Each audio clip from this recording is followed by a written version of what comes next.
Hey everyone, this is Mavi and welcome back to another hot topic in real estate. And I'm sitting here today with Mr. Alice and Mesh. So we're gonna be talking about some real estate and tell you guys a little bit of stories about Alice and Mesh. And let's start this show. So I really wanna start with you, Mesh. Okay. So if you can tell me, like, how did you start and how many years it's been? And then I know you have great success. Yeah. You have done great things, but like, how did you start? Like, what was the story like? No, for sure, Mavi, and I appreciate you, so thank you. So my story is a little bit different than most other people who come into this business. I didn't want to be in this business. What, really? Yeah, really. Like, in fact, a lot of my experiences with realtors in the past were not good. So rewinding the clock a bit, I've been in real estate for over 20 years, but I've been selling since 2012. Wow. Right? So people would say, well, what were you doing in between? What do you mean? What do you mean? Yeah. So, I was fortunate or foolish enough to get into the investment and building game. Uh-huh. So I started investing in property, me and some partners, got one student rental, and then it turned to 2, turned to 4, turned to 6. We still all had full-time jobs at this point. So wow. It was fun. That's and it was amazing, exciting, yeah. but we didn't have families. So we were all young, kind of hungry guys, much like yourself. Yeah.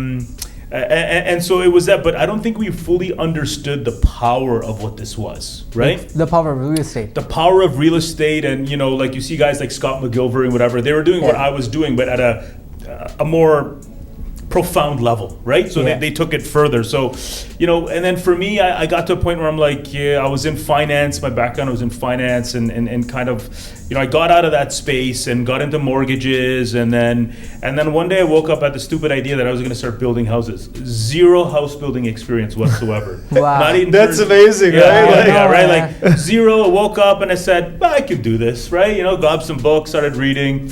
And I shadowed a couple of really intelligent realtors, actually in Hamilton.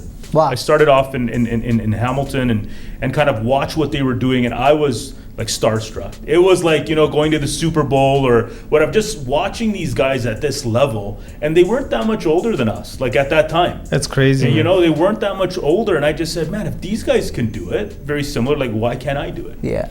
So at the time I was living downtown, living that life, condo, front in Spadina, single guy, having some fun. But for about 6 or 7 months, I used to take the GO train and go to Hamilton. Wow. Even though I was downtown, they're like, why would you do that? Because I was being taught by builders there. But that's crazy though. That's crazy. Right? Yeah. So and out of my, like, nobody paid me for it. In fact, I made my own apprenticeship because I just like, hey, whatever you need, I'm here to help. Throw me in a ditch, throw me in whatever, and I want to do it. And they're like, that's awesome. We see you're hungry, whatever. So yeah, I learned quite a bit, and then foolish enough to think that I could jump into it. Yeah. The help of my dad and someone else, like he gave me a little bit of money to start, and and then so I started building some houses, and when I say building, really failing and learning my way through it. My hat goes off to a lot of investors. Come on, man! I saw what you did, man. Like it's like this guy is being a little bit. Yeah. So I mean, you built some impressive stuff. I appreciate man. I that. saw that. Come on. Thank you. So it was definitely a labor of love. I mean, I was literally living there. Living there, living in my truck. All those things you can think of, like as a business startup guy, like I went through a lot of. Yeah.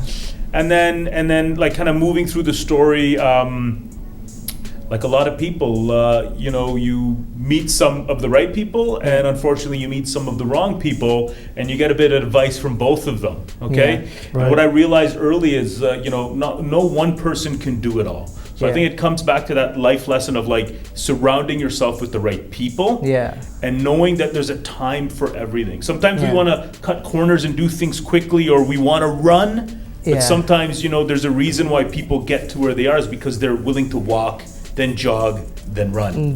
Right? And I want to add on that point, like, it just really, because these things nobody teach you in school. Of course. Right? That the hard part is you have to go learn by yourself. Yeah. And when you learn from people like, yourself and, like Alice, everything changes. And then the time you put when you sit on a table with those smart people, it's different point of view. it takes a little bit of time to accept that point of view, that, you know, 100%. how things actually work in real life, except like reading in books and stuff, right? For sure. So then how did you get into selling real estate? Yeah, so that's a good question. So, you know, fast forward to, I think around 2011. Yeah. And, you know, I still was managing like 3 projects and doing a bunch of, and like you do all this work thinking the payday's coming. Yeah. And the payday wasn't coming. And at this time, you know, I had gotten married in 2008. My first daughter was going to be born in 2011, and things change. I mean, you know, for some of us who have kids, 100%. when we're young and we're single or not, like we're ambitious, and it's almost like everything else is secondary. Yeah. But I think for myself, and Ellis, jump in there if you. I think when now you're responsible for someone else, something changes in you. Whether we're destined to be these big builders or not, I started looking for, well, what's a little bit more stable? Yeah. Not that real estate's stable. Go crazy, right? jumping off the small mountain, right? I'm like, well, what's more stable than this? Real estate. Like I had that idea, right? We're gonna find out in 6 months. And the funny part was, when I was taking the courses, right, the real estate courses, I met a good buddy who's still a friend of mine who's a commercial real estate guy. Wow. Okay, and he basically was like, oh, you should get into commercial.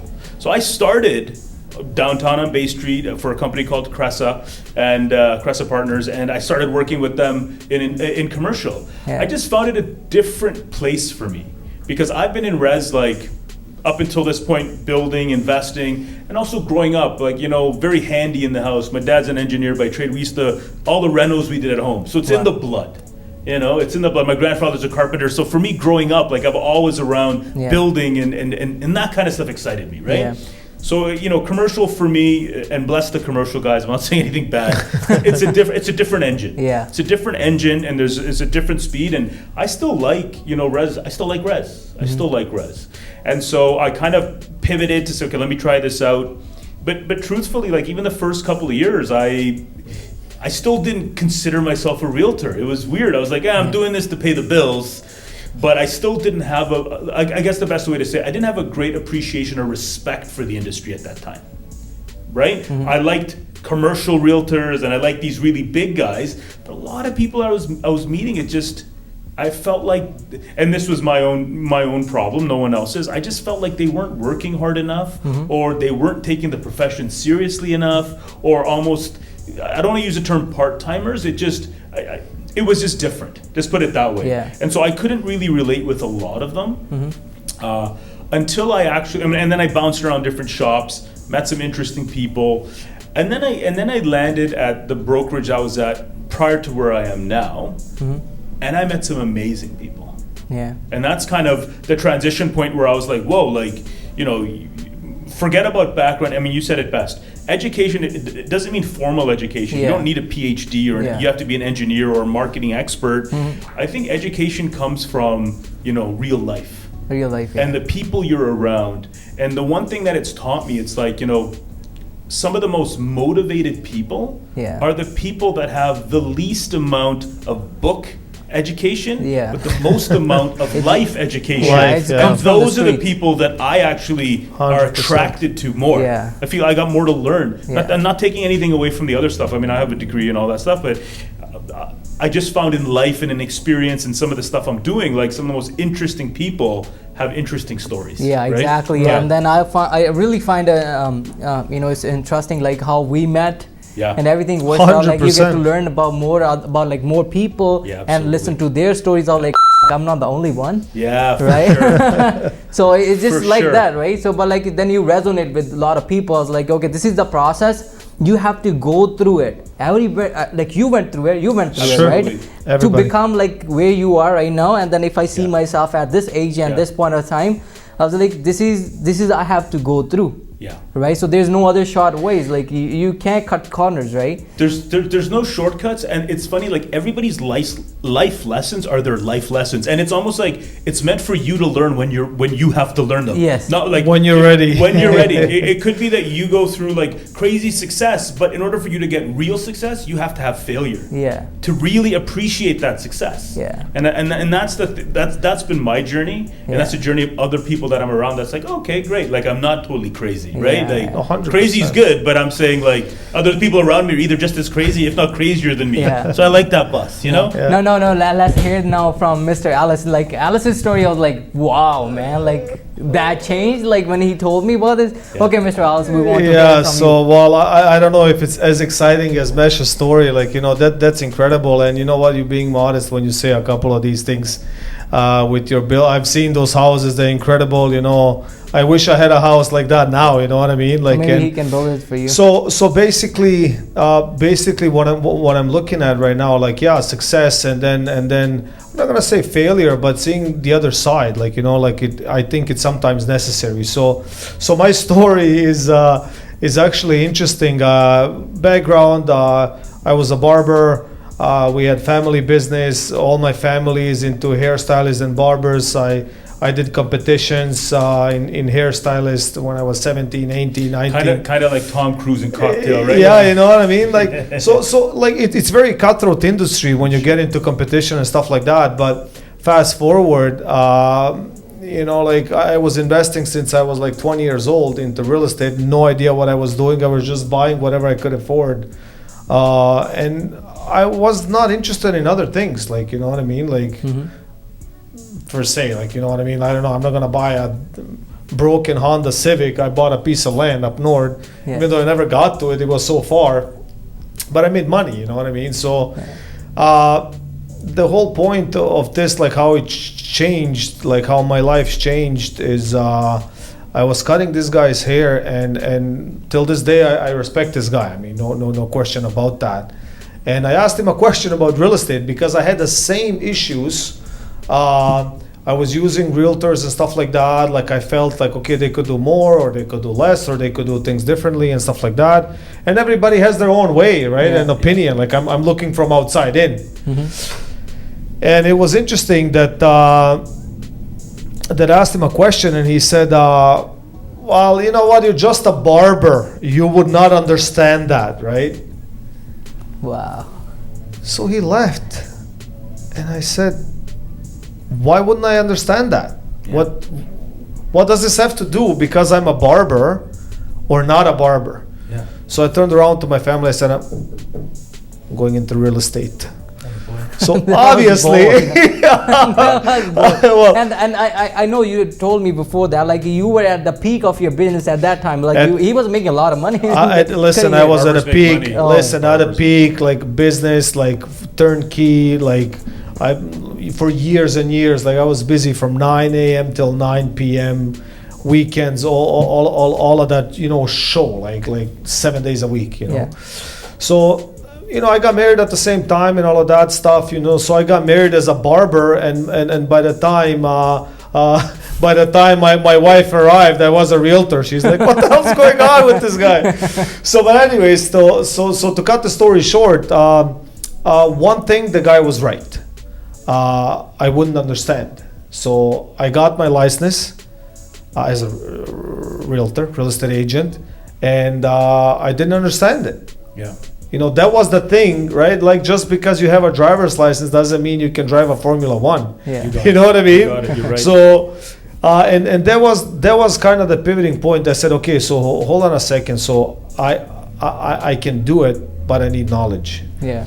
And that's what with the help of a good friend of mine, like I got to know the right people, I'm gonna say, in this industry and stuff like that. And whether that like helped me to that extent, like 100%, I would say yes, because I was motivated to do it 100%. Because I saw success. I saw somebody making X amount of dollars, 6 figures, 7 figures, so you say, okay, so that's not that hard, right? So then you start into business, and then the first year I make $9,000. So my wife tells me, so you're better flipping burgers, right? Like go to McDonald's drive-through for $9,000. Like what's going on here, right? So that's when you see that light bulb, right? Like I made $9,000 in my first year, and then you have people making 6 figures, 7 figures, whatever, right? Yeah. So then you ask, starting the right questions: where am I? How it's done? How do I get that information, the right information? How do I utilize that information? Yeah. Where do I put that information? How do I talk about that. Yeah. And the thing is, like Rick Osborne mentions, that like this industry is failing the realtors. 100%. Which is true. Like 100%. you don't believe until you get into it. Then you see the reality, because it's all like stars and moons, a lot of money falling off. You get the real estate license, couple of these here and there, 100%. and then you make your money. What when you come to the point like, okay, I have the license now, and what now? Where's the money? So I think that's been, and that's a great segue, because I think that's been the blessing and the curse of this business, I'd say, for the last decade. Yeah. Okay? And the reason for that is, let's be honest, I mean, part of the reason we get into this business is because of the lifestyle it can afford you. Yeah. It's an uncapped amount of money. Mm-hmm. You make whatever works for you, right? To provide for 100%. whatever your family, your personal, whatever your goals are. It's fantastic. Right. Yeah. But I think there's a very big misunderstanding from the general population, and I say there's a joke that we used to say, right? So back in the day, if you ask people, who do you guys hate the most, and it used to be like, lawyers, and then it used to be Mechanics. car salesmen, and then maybe some combination of taxman or something, right? But now I'm confident that real estate professionals are usually on top of that list. I know, man, right? Especially on social media. If you see everybody's trying to sell something, and you go check out all those comments underneath, right? Yeah. So I mean,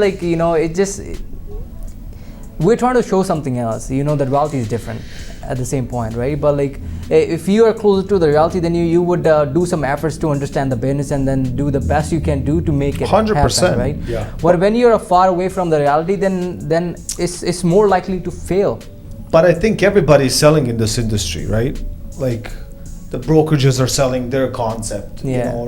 Realtors are selling their concept. Yeah. Brokers are selling their concept. Yeah. Brokerages and colleagues are selling their concept, right? So then we even have your clients, they're selling their concept, right? Yeah. Everybody has a concept that they're selling, right? So it's a selling game. But at the end of the day, I think you will not go or let's say be successful in this business if you don't have your ducks in order, not only as a sales representative.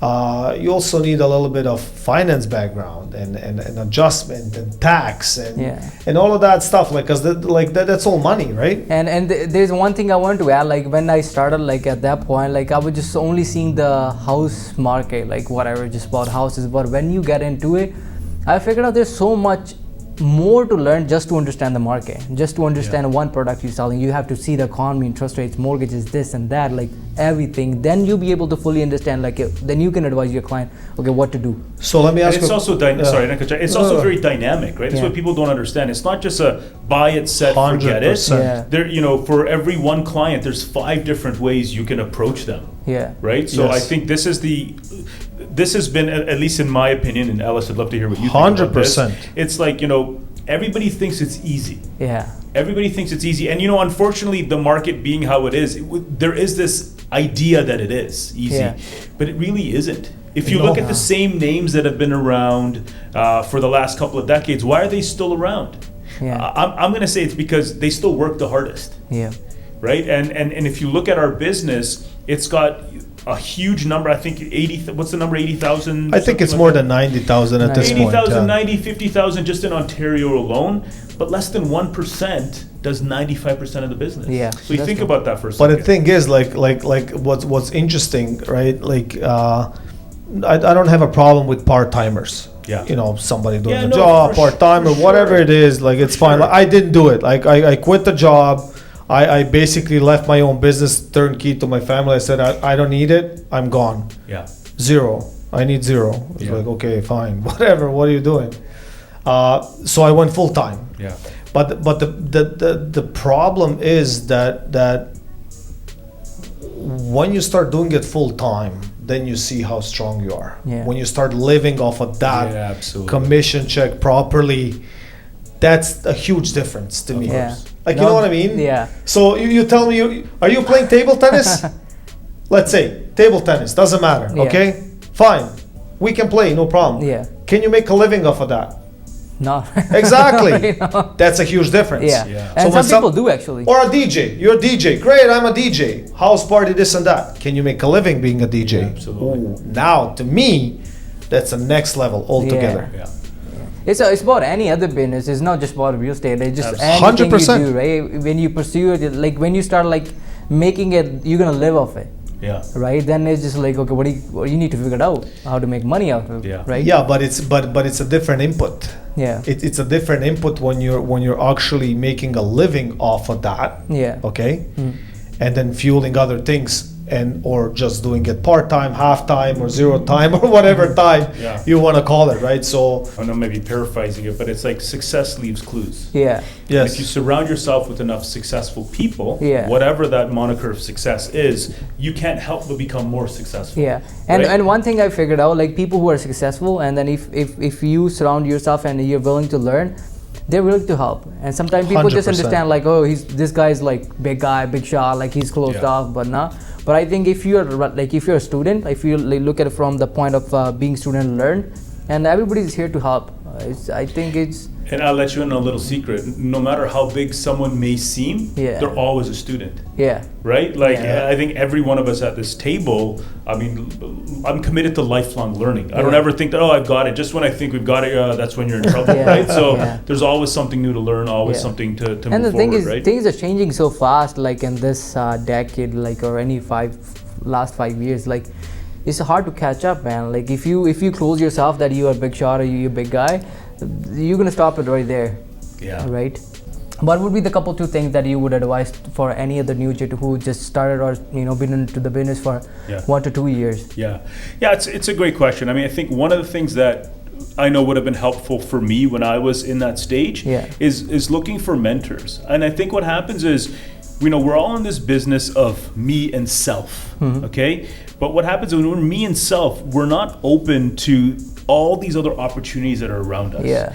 And I think taking that example of when I was looking to learn how to develop and build stuff, nobody offered to show me how to do it. Yeah. I created an opportunity where I created value and I did it for free.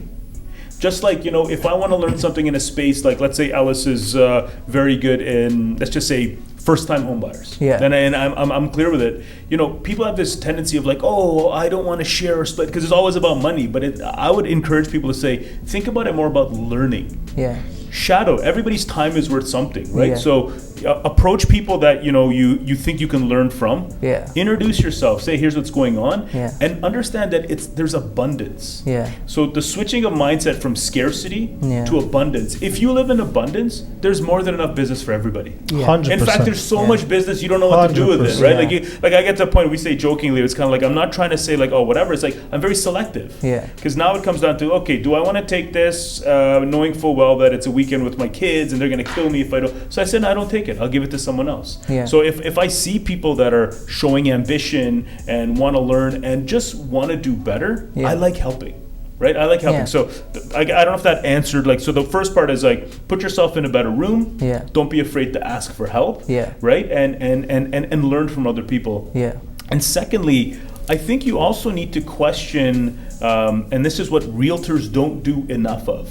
You got to question, as much as we're in a place like a brokerage, okay, and that brokerage, it seems great. It's like, going to a good school or going to a nice restaurant. But, I'm at a stage in life where I'm not okay with okay. Yeah. Right? So if I go to a restaurant and we're paying a premium, and believe me, I want to tip. I enjoy tipping because I love when someone gives me good service. 100%. But I'm also of the mindset of like, I don't believe in tipping when it's not good service. Yeah. So the same thing. So if the brokerage isn't providing you, and they don't, and don't get me wrong, it's not about, they're giving me leads. Forget that. You want to survive in this business? Yeah. Forget about leads. No one's giving them to you. Yeah. Right? Unless you're with the right people. Yeah. Go and get it yourself. Yeah. Okay? But if you're with the right brokerage, okay, and it encourages you to think differently, it allows you to sit in a room with people that normally you don't have access to, and it helps you want to be a better person, that I would encourage you to say is, hey, that's a better team to kind of figure out if that's right or wrong for you. Yeah. Regardless of what pill, what color, whatever you subscribe to. And I don't know if you're on the same page, Ellis, but... Well, listen, if like 100%, you said it all right, in my opinion. I just think you cannot do it alone. Yeah. You can never do it alone. Yeah. I also think that, like you said, like it is absolutely necessary, at least to see the opinion or path or what people are doing, right? And not everybody is scared to share. Yeah. You know, I'm not scared or afraid to share my success with knowledge, with time, with leads, with clients. Not a problem. There's a lot of it out there. Yeah. So I think for new agents, like I said, definitely do your due diligence, do your homework, sit in the room with the right people, like you said. So I don't want to repeat myself. You said everything for sure, exactly what I wanted to say. So for it's sure, good. any one of us here would be happy to answer any questions. And there was one thing I heard like few months ago, and then it really made me think. What was that? Well, okay, so you have an iPhone, right? I do. So you see those iPhones, they get like auto update. Yes, they. Right. So these phones get updated, but like as a perspective as realtor or as a person, we don't update ourselves. Yeah. We just like, oh, this is me, this is how I am, and this is how I'm gonna do it. Even though it's hurting you. Yeah. Right. So we are not willing to update ourselves, like just to see like, okay, what are the things? And these things, we used to have Nokia, a big company, solid phones and everything. Where's Nokia now? So let me ask you a question while you're there. We had Blockbuster. Yeah. Right? Yeah. 9,000 stores. Yeah. Closed in a month or whatever, and right? I think it's just necessary because for of people Netflix, to be open-minded and see what's happening around. Yeah. Right? If you're closed, you're gonna be out of business. You gotta do your own homework, your own due diligence. You gotta be open to a lot of things nowadays, because things are like we said in the beginning. Things are changing fast. Industries are changing fast, right? How the world will look 10 or 20 years from today. I'm sure my kids will interact with realtors in a different way than we are today, right? But I'm still a believer that the cream always rises to the top, and there's always going to be space for greatness. For greatness and for the top people in any industry, right? In any industry, yeah, exactly. And thank you for your time, guys. And Pleasure, we'll man. chat in the next video. So awesome. we should do a regular. And thank you guys for watching. And if you guys like the content, please do like and subscribe. And if you want to reach out to Mash and Alice, I'll leave their contact information right below in description.